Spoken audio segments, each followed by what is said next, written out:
ലെബനോനിലും ഗസയിലും വലിയ രീതിയിലുള്ള ആക്രമണം നടത്തിയിരിക്കുകയാണ് ഇസ്രായേൽ ഈ മണിക്കൂറുകളിൽ. എന്ന് മാത്രമല്ല, ഗസയിൽ വെടിനിർത്തൽ പ്രഖ്യാപിച്ചിട്ട് ഒരുപാട്, ഏതാണ്ട് ഒരു പെർമനന്റ് വെടിനിർത്തൽ പോലെയാണ്. പക്ഷേ ഇടയ്ക്കിടയ്ക്ക് കയറി ആക്രമിക്കുന്നുണ്ട്. ഇത്തവണ ഗസയിൽ നടത്തിയ ആക്രമണത്തിൽ ഹമാസിന്റെ സായുധ സംഘത്തിന്റെ മേധാവി, ഒരുപക്ഷെ സിൻവാറിന് ശേഷം ആ സ്ഥാനത്തെത്തുന്ന മേധാവി ഇസുദ്ദീൻ അൽ ഹദാദ് കൊല്ലപ്പെട്ടിരിക്കുന്നു. ഒപ്പം 11 പേർ കൂടി കൊല്ലപ്പെട്ടിരിക്കുന്നു എന്ന വാർത്തയാണ്. അപ്പൊ വെടിനിർത്തലിനൊന്നും ഒരു വിലയില്ല എന്ന് നമുക്ക് മനസ്സിലാവുന്നു.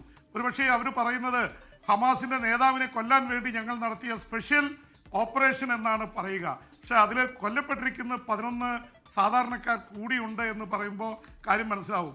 ഒപ്പം തന്നെ അമൃത, നമുക്ക് മനസ്സിലാവുന്നത് ഇന്നലെയാണ് 45 ദിവസത്തേക്ക് കൂടി വെടിനിർത്തൽ നീട്ടിവെച്ചത് ലെബനോനിൽ. പക്ഷെ ലെബനോനിൽ ഈ മണിക്കൂറുകളിൽ നടത്തിയ ആക്രമണത്തിൽ നിരവധി പേർ കൊല്ലപ്പെട്ടിരിക്കുന്നു. 100 കേന്ദ്രങ്ങളിൽ ലെബനോനിലേക്ക് ഇസ്രായേൽ ആക്രമണം നടത്തിയെന്നാണ് റിപ്പോർട്ടുകൾ. അതിന് മറുപടിയായി ഇസ്രായേലിന്റെ വടക്കൻ ഇസ്രായേലിലും പല ഭാഗങ്ങളിലേക്കും നിരവധി റോക്കറ്റുകൾ തൊടുത്തു ലെബനോനിൽ നിന്ന് ഹെസ്ബുള്ള. അപ്പോൾ യഥാർത്ഥത്തിൽ രണ്ടിടത്തെയും വെടിനിർത്തൽ ഫലത്തിൽ ലംഘിച്ചിരിക്കുകയാണ്. അപ്പോൾ ഇറാനെ കയറി ഇസ്രായേലും അമേരിക്ക ആക്രമിക്കുന്നില്ല എന്നതൊഴിച്ചാൽ വെടിനിർത്തൽ യഥാർത്ഥത്തിൽ ഫലമില്ലാതായിരിക്കുന്നു. എന്ന് മാത്രമല്ല, ഹോർമോസ് കടലിടുക്കിനെ ചൊല്ലിയുള്ള ഇത് വലിയ രീതിയിൽ വ്യാപിക്കുകയാണ്.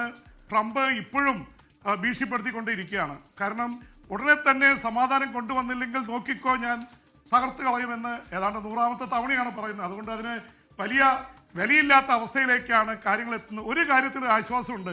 അമേരിക്കയുടെ ഏറ്റവും വലിയ വിമാനവാഹിനി യുദ്ധക്കപ്പലായ USS ജെറാൾഡ് ഫോർഡ് കഴിഞ്ഞ 326 ദിവസമായി ചൈനയിലും വെനിൻസുവേലയിലും പിന്നീട് ഇറാനിലുമായിരുന്നു.